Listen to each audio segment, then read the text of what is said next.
All right. So I want to welcome everybody to our coordinated community response meeting today, and particularly want to welcome David Nelson with FoundersForge and the ability to learn more about some of the programming that they do that can be of interest, particularly to the nonprofit human services world, and particularly those of us who work with people in recovery. So excited to have that. So, but wanted to just welcome everybody and I should do that. Thank you, David. Um, and also wanted to say our June meeting is going to be Branch House, Kristen Hall, who works with Sullivan County Branch House. And that, if y'all don't already know what that is, you'll learn at that time. And they have a CCR for for their program. So they also have a coordinated community response. So figured it's good to have where we can differentiate between what we do and what they do. And I hadn't said I'm Margaret Firerob, and I do both Appalachian Promise work and Family Promise work. So, and people are putting their notes in the chat. Also, I try to send that out, as well as last time I did great with getting the recording out. We'll see if I can do as well this time to get that out to let you know that it's posted on our YouTube channel. So with that, I have barely worked with David Nelson with Strong ACC. We have Appalachian Promise has had people on that committee, and I am the most recent person, but I haven't been able to attend as well. So, David, I'm thrilled that you're able to join us, and I was excited to add the quote from Strong ACC's newsletter about the recent pitch that you did. So I'll turn it over to you to talk to us and uh, get us going. So thank you. Thank you. Appreciate you all having me today. I thought I'd share just a little bit about us so you kind of understand our background and then how we got connected into kind of the recovery model and how we're trying to make a positive impact in that area. And so let me go ahead and share. All right. Everybody seeing my screen okay? Looks like it. Yep. Great. And so I'm the executive director of FoundersForge, and we're a nonprofit entrepreneur center based in Northeast Tennessee. Our headquarters are in Johnson City, but we're also looking at exploring through a new partnership of moving into a location in Bristol as well, and looking at a place in Kingsport. These would be kind of satellite offices that we would go and run events from. Historically, since I moved here in 2014, I've been a high growth kind of software based entrepreneur. And I just saw that this was, of all the tech hubs I'd lived at, I saw that this was probably the most amazing place for innovation and entrepreneurship. Early on, I think I might have been one of the few that thought that. There were many times I had a lot of pushback, but over the last few years, I think it's really coming true. And just the culture here is so supportive, so just interested in learning other stories and sharing theirs. And it's just one of the most helpful, friendliest places I've ever lived. And I think that's kind of a secret weapon that a lot of other places are lacking. And so in 2016, we formed a 501c3, or sorry, 2020, we formed a 501c3 called FoundersForge. And we believe that in the underdog entrepreneurs in our region and helping them on their startup journeys. And when we talk about being an entrepreneur in this area, it can very much easily feel like if you just went somewhere else, a bigger city, Nashville out west, that you'd have all the resources and support. That is definitely more of a myth than reality. I know that because I've done that, but it does feel that way because we just historically didn't have a lot of the same programming, same events, things like that happening. And so we set out on a mission to kind of support these underdog entrepreneurs. And we really think that we envision a economically empowered Appalachia through innovation and entrepreneurship. We are a very small team. There's 4 of us total. This is actually we have 2 offices, but we all cram into one smaller space. Just works for us. And we just do as much as we can and activate as much as we can to create innovation entrepreneurship in the area. And so I'm not going to read all of this, just letting people know that our goal is to inspire, connect, and train people. So we're trying to tell other entrepreneurship stories, highlight things that are happening, get press on this area. We love connecting everybody to each other through across the region, as well as resources outside of our region. And we do our own training. I've been in multiple accelerators, started 6 companies and a nonprofit now. Nonprofit is definitely the hardest at this point. But I've taken a lot of that knowledge and those programs I've been into, and we've built our own pre-accelerator, accelerator programming to get anybody from an idea to actually launching a startup. And once they launch, how do they actually grow that business? And we use startup a little broadly. It could be a small business, it could be a service-based business, or it could be a high-tech, high-growth business, something like a software company or somebody making a product or invention they're selling a national or global scale early on in their business. And so it's really across the board. And we found ways to connect people to all the support that's here to make that work. Big part of what we do is events. And historically, we run around 40 to 50 events a year. And we have a bi-monthly speaking series, peer networking. We also run the largest pitch competition in the region that is open just about anybody to pitch their ideas. And we have our startup boot camp and Avante program where I talk about a little bit deeper here. But we also have the Startup Mountain Summit. But before we get to that, I just wanted to mention we're partnering with Spark Plaza and Paramount Theater, and they're building out a kind of a temporary, hopefully permanent co-working space in downtown Bristol, and would invite everybody if you want to come to free co-working on June 5th. We're also leading a AI for small business presentation. So if you're curious about AI and would like to use it more effectively, if you'd like to be able to write with AI and make sure no one knows how to use it or that you used AI, this is kind of the things we're going to be teaching at the event. And really the goal is not to use AI to cut corners and be lazy, is to be more efficient and more effective in what you're doing. And so if you'd like to see that co-working is open all day, just show up on June 5th. There is an event on our website, and then the AI presentation, I believe, from 12 to 2. So wanted to mention that. The biggest thing that we do each year, which is coming up, is the the Startup Mountain Summit, which is now grown and going on its 4th year. It's going to be Appalachia's biggest startup conference. We do this on ETSU's campus, and it has continued to grow year after year.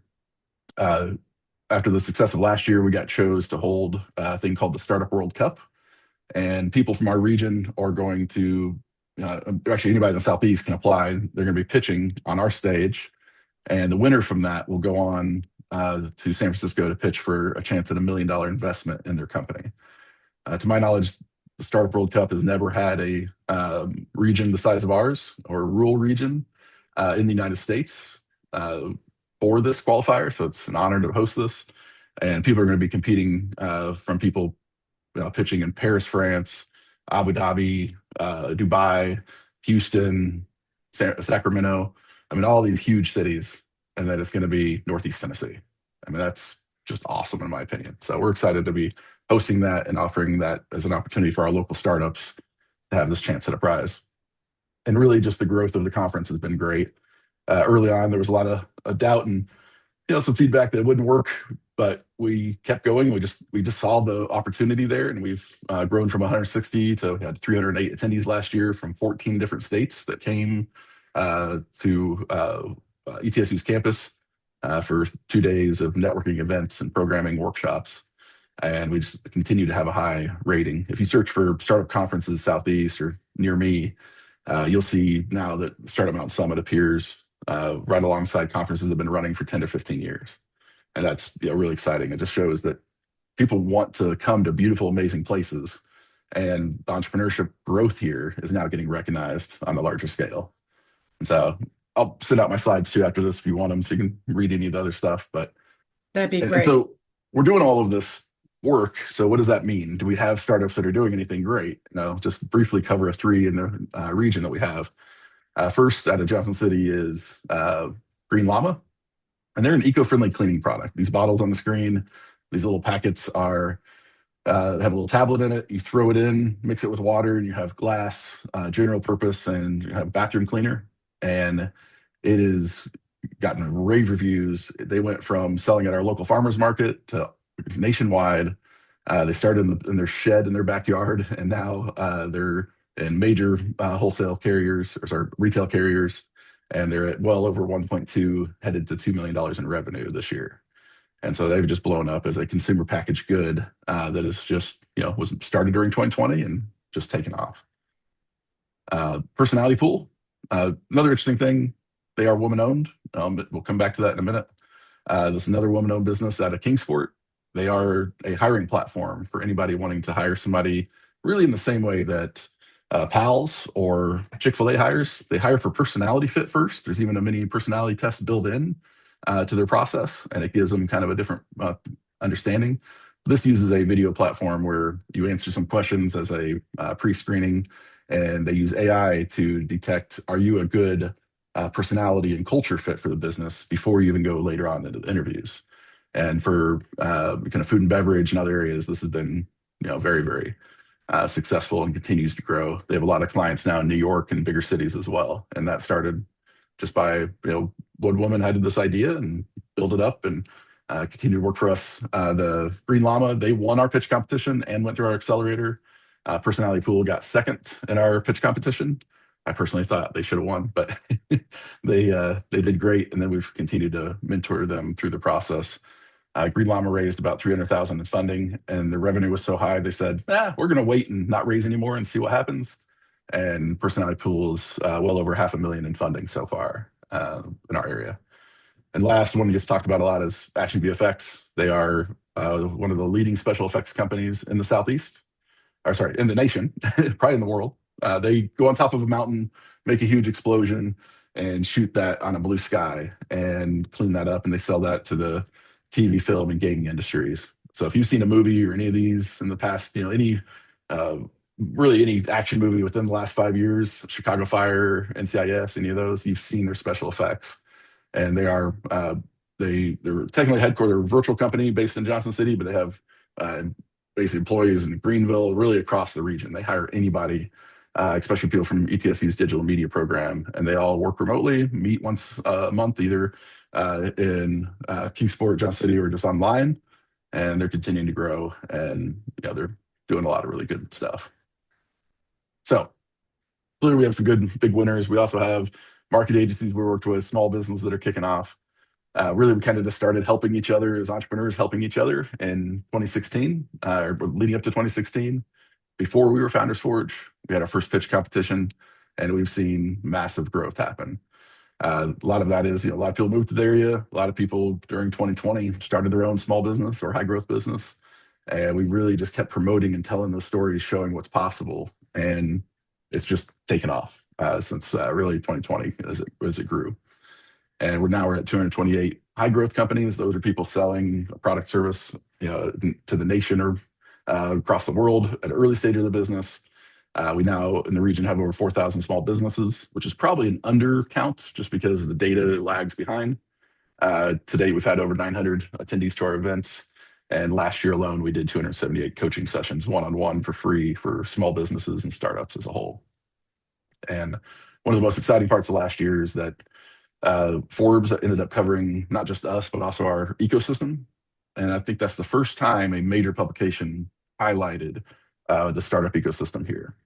And so that was just exciting. It was an honor to have that happening, but it was, to me, a milestone that just people from the outside are starting to notice that the growth here is happening and it's unique. You're not seeing this level of growth in a lot of other areas. And the biggest question we get is, how is this happening in Northeast Tennessee? And that's a fun conversation to have, but I think it comes from, we're very intentional. We're very focused on supporting entrepreneurship. There's a entrepreneurship minor now at ETSU. All the auxiliary colleges have, Tusculum, Milligan, they all have business and entrepreneurship, becoming more of a focus at times. And it's just building this culture, the innovation and entrepreneurship happens here. And so we're seeing a lot more happen.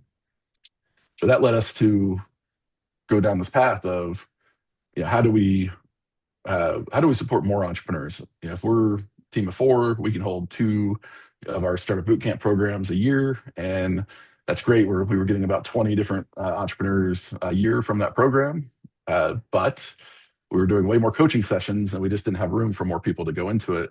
And so we sat down and built our own entrepreneurship program that we call Avante. And so the idea here is that we took all the knowledge, we put it in a 266-page book.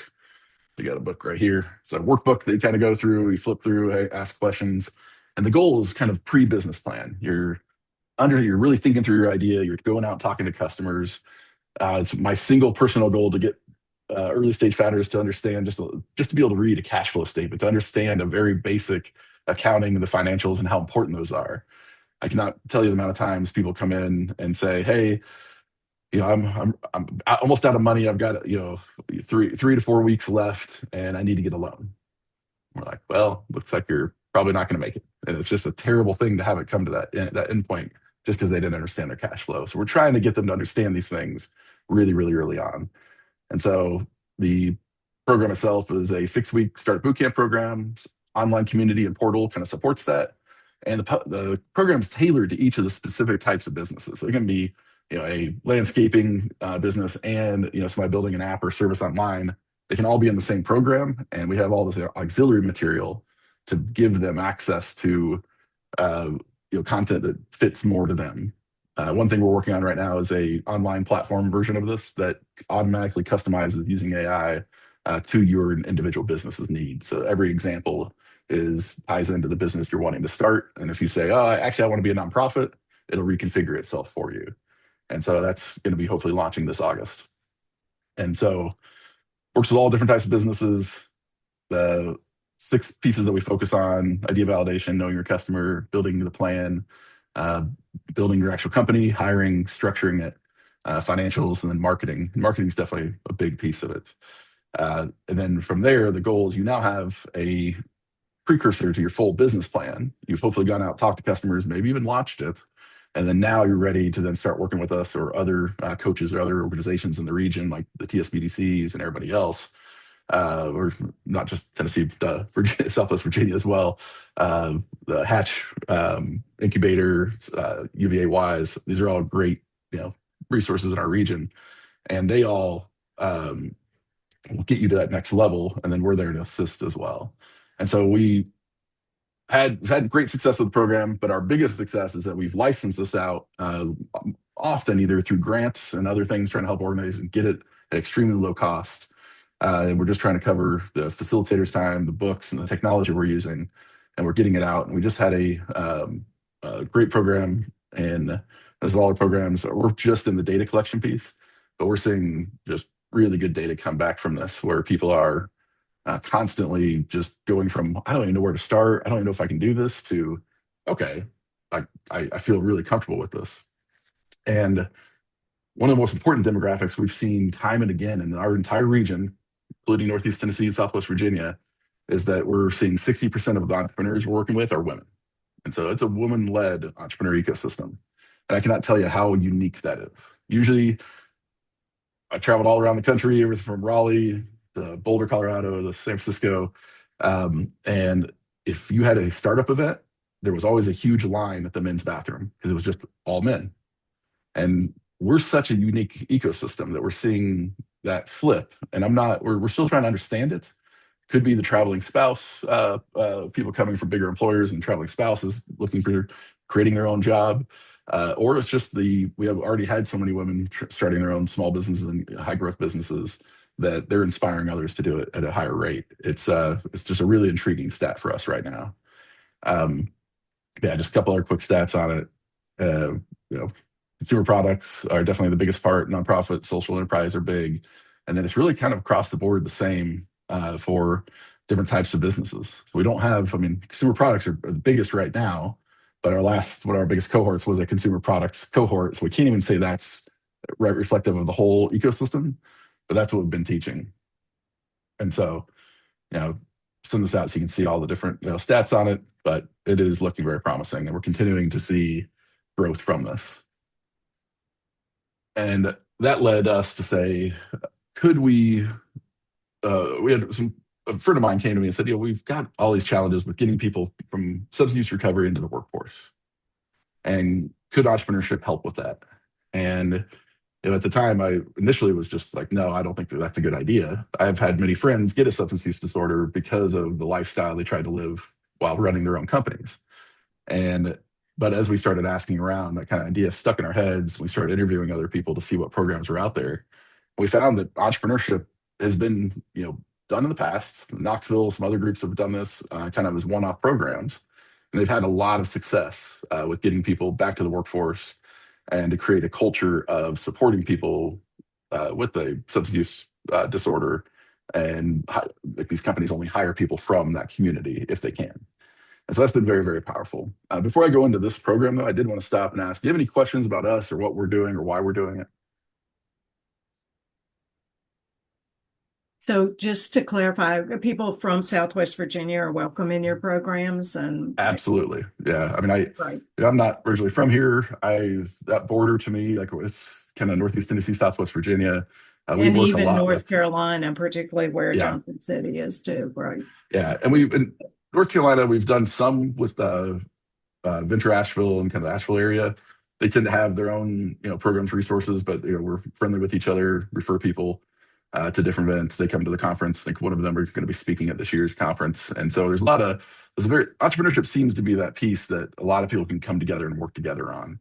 But for me, the best entrepreneurs are the ones that go and find their resources no matter where they are. What I don't want is from them to come from Northeast Tennessee, Southwest Virginia, to go like out west or try to go to Nashville because they're going to just become they're even though there's more opportunities, it's just crowded. You're one of many many people, and you just kind of fall into the background. Where here you're going to get the support unlike anything else. But our biggest and most successful program for Avante to date was actually in Dickinson County. We had 18, 16 or 18. I have to look it up again. Participants, and Blake Sawyer and the Hatch Accelerator Program at UVA Wise has just been amazing at adopting this program and using it to go after very rural counties. And they found, as we found, that the hunger and the interest in this is really big. I mean, it's just there's a lot of people that know there's opportunity in their hometowns, staying where they are, and getting people to start their own, helping people start their businesses to achieve success. And so, yeah, the Avante program now is in 3 different states, and will probably be in 7 states by the end of the summer.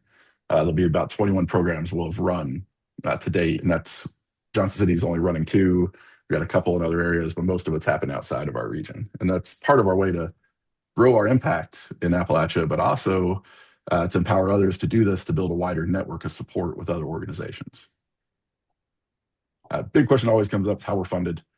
I always joke that we're not very funded very well. But we self-fund through licensing our programs, but also we very grant heavy, of course, foundation heavy. We're working on some foundations to help push Avante out farther in kind of our region of Appalachia, including all the way up into West Virginia. And so it's that's kind of where our funding kind of comes through, and that's why we're a lean team. But we've got a lot of experience to lean on. Hey, David, real quick question. This is Eric Mhm. Myers with Summit Yep, Leadership there. here in Johnson City. Good to see you, man. Thanks for your time. I Absolutely. just did a quick Google search on the meaning of Avante. So I know the answer, right? I don't think you've shared it with. It's I'm a glad you cool, said it's it. a cool, it makes your logo make sense, but I'll let you answer that question. Thank you. I actually have a slide on that. I kind of combined some different slides for this presentation. I should not have cut that one out. So Avante is a Spanish word for to move forward or charge and to gain momentum. So it's similar to like avant-garde. And we found that in all of our past trainings that really the goal of any program we did was to inspire somebody, but also just get them to take that first step and keep taking small steps, because we found that people got excited with just a pitch event. They're like, oh yeah, I need to do entrepreneurship, but they didn't know where to start. And the idea of doing this was so overwhelming, they just didn't move. But if we got them to start getting momentum, they would carry that momentum. The excitement would build. They'd meet other people doing that. And then they just got so into it, it just caused them to get to launch. We have so far to date, which with all our programs, 9 programs so far have been run with just Avante, not including our our original startup boot camp. But overall, we've had 83 people go through our programs, and we have a 60% launch rate, which is great. Now, launch rate's great. That doesn't mean they're successful. A lot of those have failed. They just ran into some wall or something that we try to help them navigate. Personal issues, personal finance issues have become the number one thing that tends to be an issue where they had too much debt or negative debt. And that's where referring people to the Appalachian Opportunity Fund and things like that brought in, a new aspect to all of this of making sure people are ready for entrepreneurship. But Avante is just that charge to support entrepreneurs to just gain that momentum and move forward and truly launch and build their business. Thank you, Eric. I'm really glad you said that because I almost always start with it, and I didn't today. So you saved me. Yeah, we really like the name, and it's been very well received, but we do need to share it. Any other questions? All right, so let's talk. I just got a couple more slides, actually 2 more slides. The biggest thing is just talking about what this is. So we got a ARC Inspire grant, and it was this idea of could we embed these programs in? And we modeled this after because some of the people I was talking to across the country said that they had these really interesting stories. This guy, his name's Michael from the Cumberland Plateau area. He's been working there. He came out of a substance use disorder and couldn't get a job. He was trying to find something. He had a felony on his record. He was just like, what am I going to do? But he always liked doing things with his hands, being a creator. And so he started a print shop company and tried to find resources and people to help. And he had some good mentorship. And he built up this print shop company, like printing T-shirts and things like that. And he decided, this entrepreneurship gave him a similar feeling of those highs and lows of when he was addicted to substances, but it was such a positive way. And he described it to me once as, he was replacing a negative addiction with a positive one. And I can honestly say, being an entrepreneur, there's some similarities to it being an addiction. It's something that just consumes your life and you love it. And it's really hard to walk away from it. But it's such a positive thing because you can affect other people's lives. And so he only hires people, his print company only hires people from recovery. So he's creating that caring workplace just from the ground up. And part of it was because he didn't have a choice.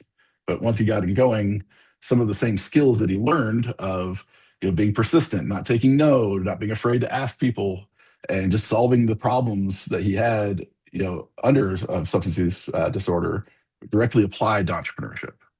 And it was a really interesting takeaway that I've heard over and again from the interviews we've done, is that the skill set actually matches quite well. And so he's grown his business to the point where he needed embroidery at one point, and he took one of his best employees and said, hey, I want you to be a partner in this. He started the embroidery business and gave them a percentage of ownership. And every year that they stayed clean and they grew the business, that employee got more and more percentage until he fully owned the embroidery business, and they have an exclusive partnership for it. So he's not just successful on his own. He built up a business that trained people and gave them opportunities. And he did that multiple times in his business. And now that business only hires people from recovery.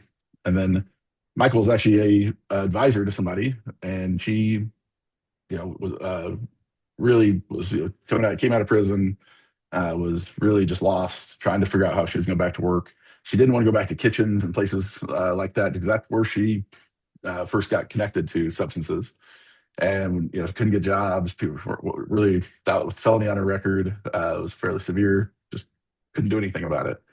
And she just felt like she was going to give up. And Michael, as her counselor, said, why don't you start your own business? He's like, I don't know anything about that. He was like, look, Mary, you know supply, demand, sales. You were a very successful drug dealer until you got caught. And they laughed about it. And she started a cleaning business and now has a cleaning company that spans 2 different cities, hires people from substance use, with some people from recovery, and puts them to work. And of course, they're at a certain level where they're ready for recovery. But it just proves there's this model that works. Now, their program that they ran was kind of a one-off. They had a single grant. They did it. It was exciting, but there wasn't that sustainable piece to it. There wasn't a way to keep that program running without it just being grant funding. Businesses that until, not everybody's going to be successful. So the ones that do, just them giving back isn't enough to fund the whole program forever. But the success of it got our wheels turning on it. And so we started looking at this and we put together, we call it the substance use recovery to entrepreneurship model. We share this publicly. I'm going to be doing the TEDx talk in Johnson City about this in just a matter of a few weeks. And really, we looked at this as, okay, entrepreneurship, we understand that side of it. The recovery, we should not be, in the we should not be the ones under like trying to control or be part of that side. Let's let the people who do what they do best. Let's bring it together. And so if somebody's in recovery, they're hopefully going through counseling, maybe medication assisted treatment, and they're going through that until they get to a point where they're considering returning to work, and they have work skills programs, skills training, their counselors, and hopefully the program's helping them kind of prepare for that. We found that is the best time to get somebody that's in recovery to start considering entrepreneurship.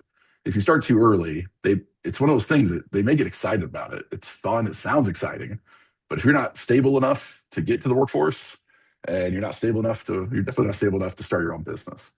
And so we rely on the recovery centers or other auxiliary programs to make referrals, and then we're providing information and materials and programs to those organizations in our model.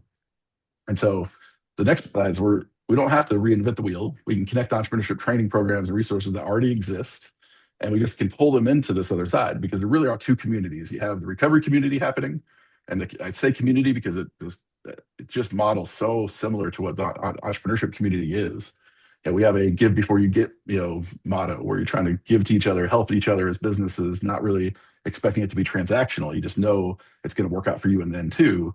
And just there's a belief that if I did this in entrepreneurship, I can give back. And that just mirrors recovery so much. And so as we've seen these two groups, bringing them together is an important thing to do. And so we provide entrepreneurship training programs, recovery business cohort support. So people that are in recovery business owners, we want to keep them connected to each other through an online and events and stuff that are happening. Then business community coaching mentorship. So the whole business community here in Northeast Tennessee, Southwest Virginia, there's meetups, there's all kinds of things happening that we just want them to be aware of and connect them into. And then technical assistance and grants and support. So if there's one of the first people we worked with, they were starting a landscaping business, and they needed a trailer. They had all the equipment donated and everything. They were already cutting lawns, but they were literally walking down the street with their equipment. It was just a push mower and going up and down. And then they'd walk back, get all their gas, go to the next yard, like 3 blocks down, and they just couldn't scale. And so we worked with some other folks, and we were able to find them a donated trailer that changed their entire business. I worked with a group that was doing construction, and they were just doing the work, and they both got on substance use disorder, working as members of construction crews, and decided they wanted to create their own crew that didn't allow that, was very strict on that, wanted people to stay connected to recovery, but also taught more skills. So it was more of an open company. And they've had rave reviews on people that they've worked with, but they didn't have their LLC or any protections license or any insurance, which if you're doing construction, you probably should have some insurance. We were able to get them all set up in a single day using some technical assistance money that we had for it. And so we've seen this kind of really work out well. But there's still that threat of the company not working out. They get into debt, they get into bad debt, or something just triggers them that happens in their life that could immediately have them relapse into recovery. And so we don't want people to be so heads down in entrepreneurship that they don't go, they don't stay connected to the sources they're at. So we found that we need to keep that connectivity there.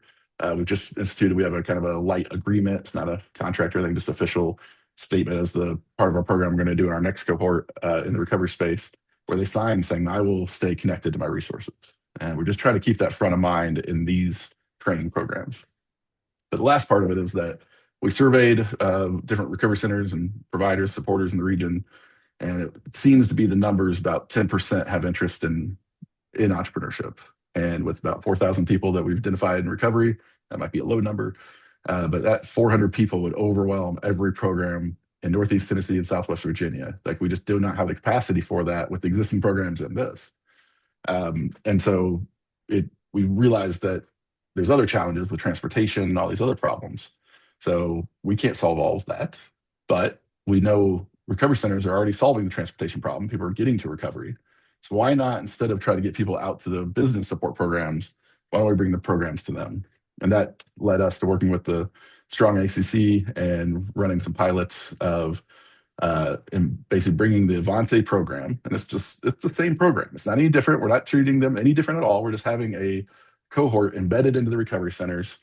And we have a facilitator that they can meet one week at night for 3 hours. facilitator runs things. That facilitator could be somebody trained at the recovery center, or it could be somebody that we in our network that comes in and supports it. Or ideally, we have some people lined up now that are recovery entrepreneurs that would love to give back and teach these programs. And so we have kind of a nice mix of opportunities there. But by bringing it to them, we're very similar to their cohort model of recovery anyway. Now we're just extending this piece.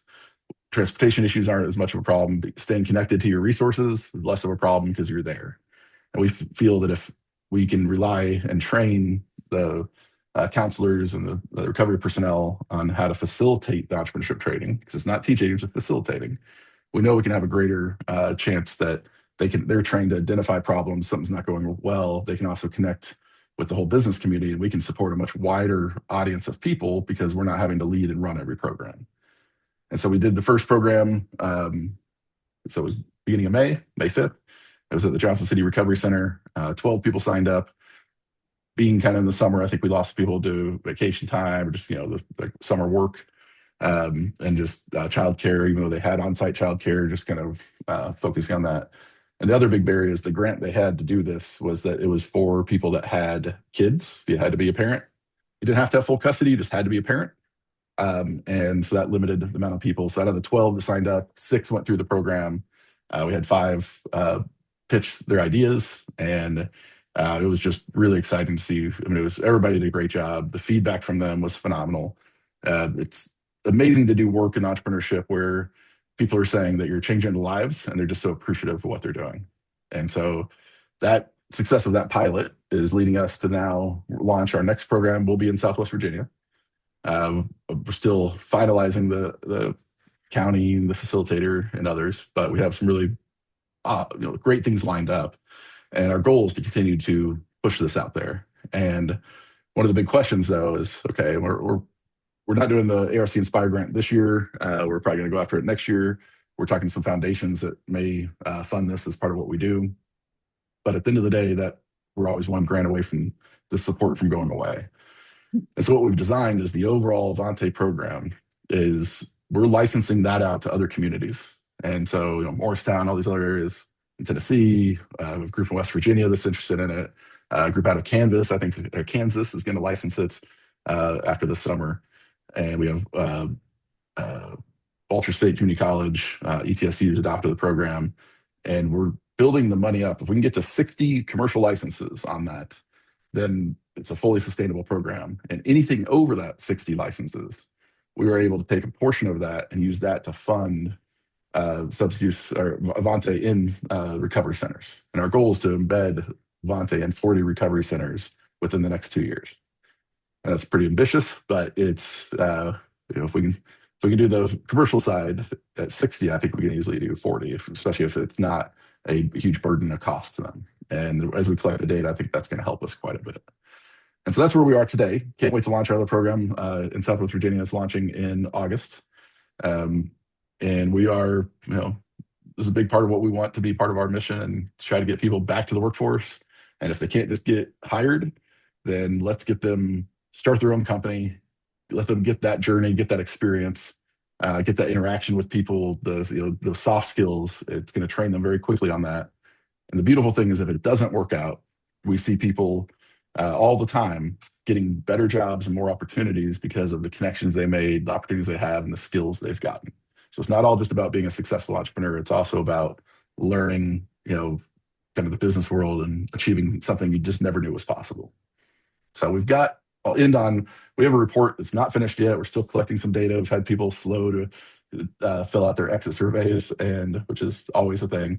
But we're going to have a nice infographic and a report with the existing program. And then after we combine the two, we'll have more data as well. But we're going to keep running these pilots until we have, long-term commercial support for this. So with that, I shared my info earlier. You can reach me at David at FoundersForge, but also launch Avante if you want to learn more about the program. But I'm also happy to chat one-on-one, talk about anything that is beneficial to you too. But are there any questions of what we're doing? Or comments? There are comments. Yeah. Well, I've got a question. First, though, I think this program is really, really amazing, and you're doing some really cool stuff. but I work at, my name's Pete. I work at the Bristol, Virginia Housing Authority. Mhm. We're called Beyond Housing. And in the fall, we did a neighborhood survey, and Mhm. we surveyed, we got about a 65% response rate for several of our uh, facilities. And 37 of the 300 people that we interviewed or filled out the survey wanted small business training. Mhm. Um, Yeah, I bet. Yeah. What was the total amount of surveys you did? Sorry, 30, we had almost, it was about 20% of respondents. 20%. Wow. Yeah. I mean, Um, and then similar numbers of people that wanted computer skills and budgeting and finance training. mhm. Is that the kind of partnership you guys might be interested in doing? Yeah. I mean, we're always looking for opportunities to do that. I think um, the computer skills side, we have partners I think they could do a better job of that we could work with. Okay. I mean, we could definitely do some of it, but if they need, just general computer skills, we worked with some different organizations that are very, very good trainers on that. We also have an entry level AI class. It's just the basic, you know, like if you've never touched AI before, it's free to anybody in the state of Tennessee. And we can also comp that almost always to people in Southwest Virginia. But I say that just because they're self-funded completely by the state, and they're able to offer beyond their grant limitations. And so we've been offering things to people in Hatch and our Davidson County programs through that. So there's different types of skills we can do that are extremely modern, but also through different opportunities. And then also there's if especially we can find somebody that has like a computer lab cart or something like that, if you have access to that can bring the machines, because that's one of the past issues we've had. People didn't have a laptop, didn't have a computer to work on. But we can also go to universities and train it there, but then you run into transportation issues. So as long as we would love to work with you on finding ways to do that and bringing resources to that table. And then the business training, the business support, we definitely can take care of. Okay. Well, I'm So, gonna. David, can you stop sharing so I Oh can yeah, see sorry. everybody? That'd be great. Yes. Yeah. Oh, that didn't stop David, recording. There we go. if it's all right, I'll connect you with the folks here that actually Yeah. do that kind of work.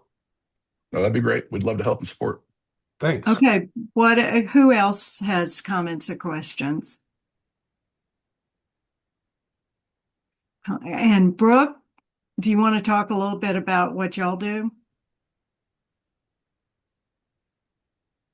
Sure, let me figure out how to get And my Nikki was on there too. settings. You're good. All right, maybe that's a little bit better. You're not staring at the side of my face now. Right. Yeah, that's hard. So we are Crossroads Medical Mission, and we are a free medical clinic that provides behavioral health and medical services to the uninsured and underinsured of Northeast Tennessee and Southwest Virginia.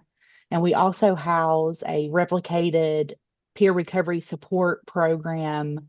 We replicated the Hope Initiative out of the Bradley Free Clinic in Roanoke.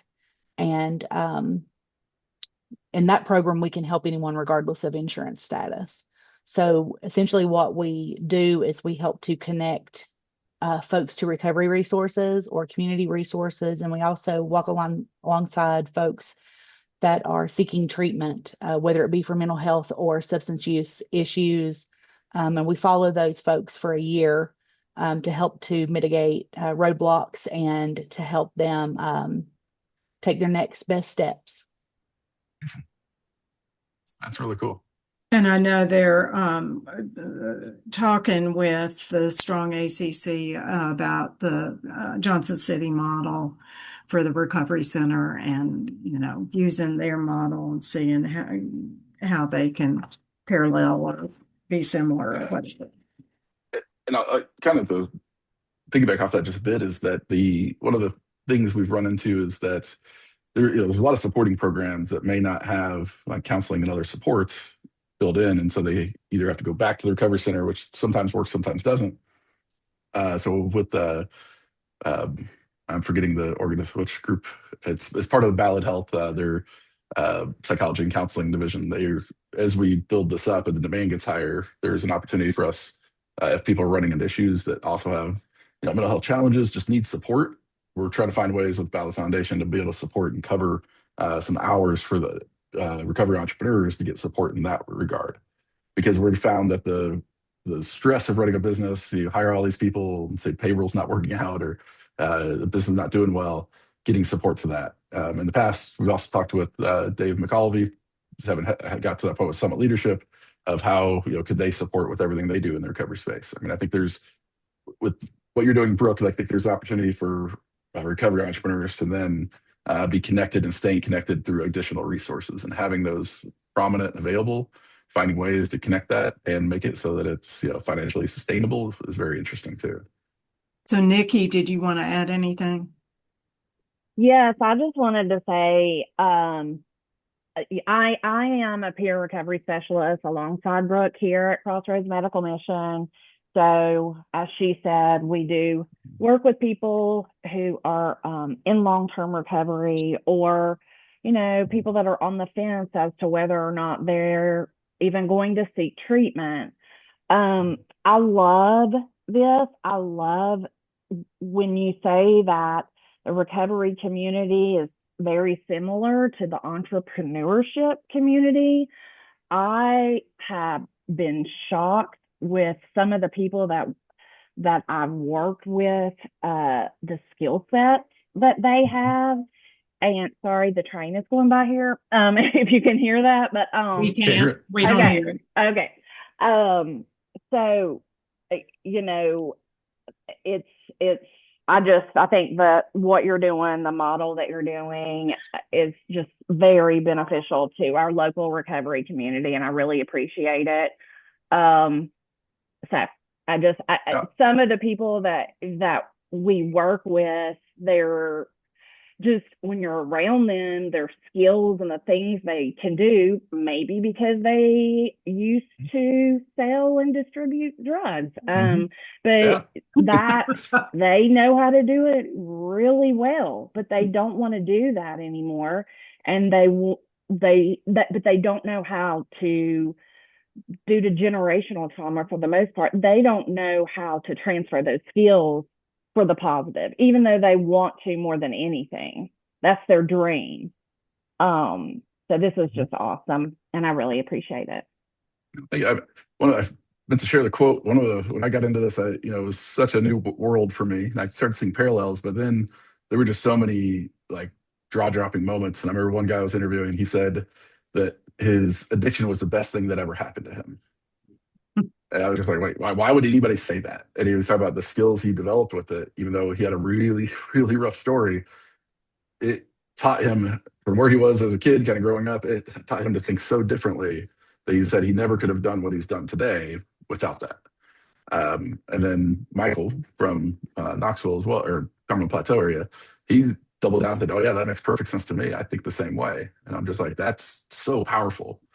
And it isn't for everyone, right? It's entrepreneurship's not for everyone. I totally understand that, but I think this could make a small dent in that return to workforce challenge, especially with felonies. We love supporting the Caring Workplaces initiative. We're not competing with that at all, because that needs to exist. But this can help create those from the ground up too, which we think is really exciting. And just the level of, I guess, just a comment, just the level of opportunity that something like what you're doing provides can significantly increase folks, confidence, like things that and actually support their recovery, because a lot of folks can't envision themselves being able to work in a workplace where they feel like all eyes are on them, because of something that they may have done. And, when you have the opportunity to, for lack of better explanation, be your own boss, your drive becomes different. Yeah. And the two construction workers that built their company up, they did a presentation at an event we did a couple of years ago when we first started this. And they said it was, for them, it was just learning how to be human again. But it was so interesting to hear them say that because, of course, I didn't see them, at their lowest points, but I see them today and they still don't feel like they're human. Yet they have all these skills. Like it's there. They just don't believe it. They don't see it yet. But the more they interact and have a chance to like put those into action, it was great. They left our little event that we did on kind of this model presentation we did for our Inspire grant and left with leads. And the guy came up to me, we met the next week, and the guy came up and was like, I'm not a hugger, but I'd hug you, but I'm not going to. But here's why. And he told me like how like all the success with it was, he was like, I didn't even know why you would ever want me to tell this terrible story. Like, it's not a terrible story. It's a good story. And he's like, I just didn't think I could get up there and talk, but maybe I should do this more. And I'm like, yes, that'll get your business to grow too. And it's just fun to see them, believe in themselves because they've already got the skills. They've even have more skills. They just don't know it yet. So, Danielle, did you want to say something? I did. Danielle Haney with the United Company Foundation. I wanted to let you know that we have our grant application will be August 31st. Please, if there's an opportunity, it's been an honor to hear and sit in and listen to everything. And Margaret, I would appreciate if I could have the recorded so I can kind of get a little bit more of the details. But Sure. Again, please visit our website. I've shared our information. It's the UnitedCoFoundation.org. Take a look at the grant application for that. And if you have any questions, feel free to give me a call. But thank you so much. Thank you. I'm going to have to step off. So thank you. Have a good day. Okay. Thank you. Appreciate Thank you for being here, Danielle.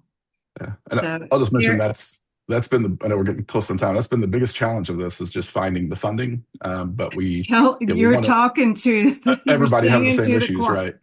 But we also think it's better if the organizations we work with, like we rather support you all to get grants instead of us get the grant. Like it's fine for us to manage and do it, but then if we get all the grants, then there's overhead and stuff where I rather that overhead go to support the businesses implementing it. Where we can just license the program out, which can be like a third or 50% of the grant, depending on how much it is. Right. It doesn't have to be much. It doesn't have to be big grants to get it going, but like that grant should overall benefit the organization. So if you have needs like that, we want to go after the foundations, but we actually want to tie that to a region, a place, or an organization that can fund it over time. So Eric, you want to say something else? Yeah, David, you mentioned briefly that you were going to be sharing this SURE program in the upcoming TEDx deal. And I thought, yes. When and where's that happening? Like, what's the date for that? Yeah, put me on the spot because I should know, but and I can email you, but I figure there's probably other people I can tell you that's right might here. Want to know that as well. Yes, it is Friday, June 26th. Okay, and if you I'll drop a link to the tickets. Okay, cool. Okay. Do they record those? Are they available they do. later? It'll take a couple months. It goes actually, all the recordings go to TED, and then TED checks them, make sure there's no problems, and they post them on the TEDx or TEDx Johnson City and the TED website, and that'll be there. And I will be mentioning Navante. I'm trying to promote the model, and that's the other part. Like, if somebody wants to copy what we're doing, cool, copy it. We will help you do that. Like, it doesn't have to be our program. If another program exists, we want them to take that into entrepreneurship. And so that's why I'm doing the talk, is to share that model openly and kind of the story of what got me into it. So very cool. Yeah. Thanks for doing it. Mm-hmm. So anybody else have, because I've got a couple things if nobody else, we got it. I'm trying to see if anybody else is unmuted. So a couple of things. One is that what were my couple of things?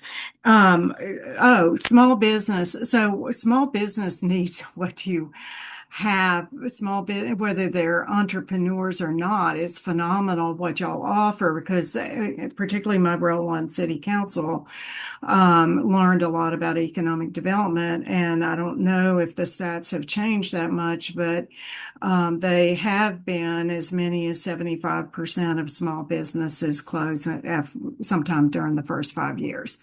And for a lot of the reasons that you already mentioned. So I just think about those small businesses, if they had the kind of support that y'all are offering, that would probably reduce that percentage quite a bit. Go ahead.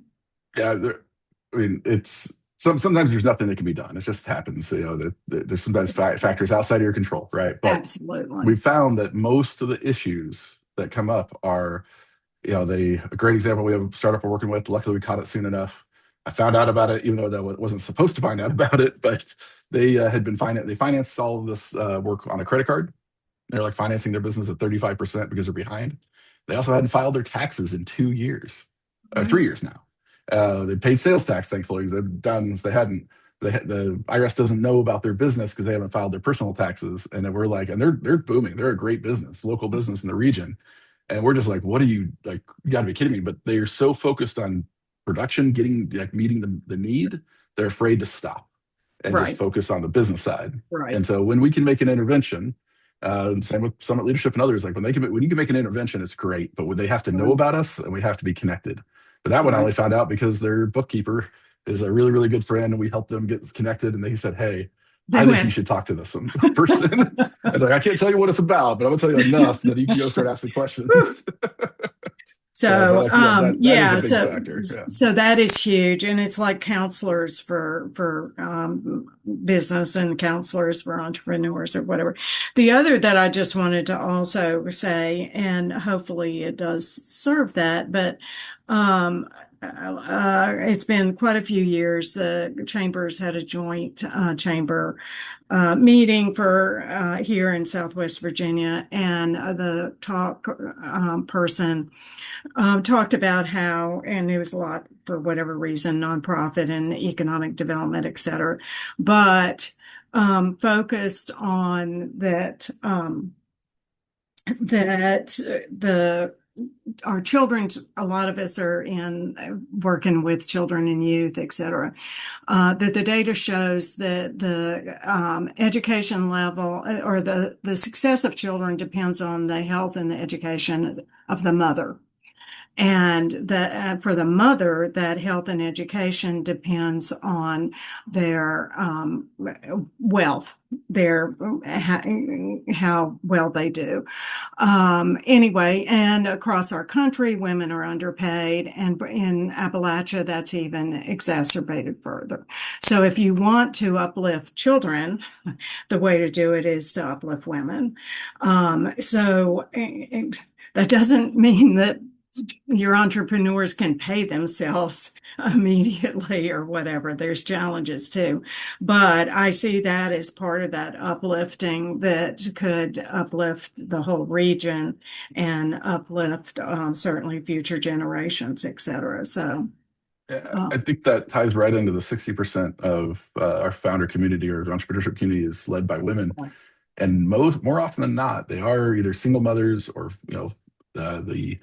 not necessarily they're part of they required to work to have a family income that could still be barely enough. But the ones we've seen start and be successful, they start something that's like a side hustle, just something that expertise, something they start selling on the side for extra income that then becomes their main thing. And so I think there's a huge opportunity. Even maybe they don't start a whole company, and that's okay. Maybe they start something on the side that helps put them in a better shape, helps them increase their savings, things like that. So you're dead on. It's so important. So, okay, if nobody else has anything else, I'm going to stop recording. And David, I have a couple other things for you if you'll stay on for just a minute. But thank you all so much. Yes, thank you so much. And hopefully we'll get it out there for people to watch it as well. And you all who attended, encourage people to watch that. And I'll get an email out when I get that up. I hope I'll do it early next week. And David's, I'll put the chat that'll have his contact information, and he's going to send, and I'll include the PowerPoint. So I'll throw a link in the PowerPoint too, but also send it to you. The link's at the bottom for. That'd be great. So, all right. Well, thank you, everybody. And David will have a couple words. Thank you. Thanks, Everybody have a David. good This was weekend. great. Appreciate it. Thank you, Pete. Really appreciate it.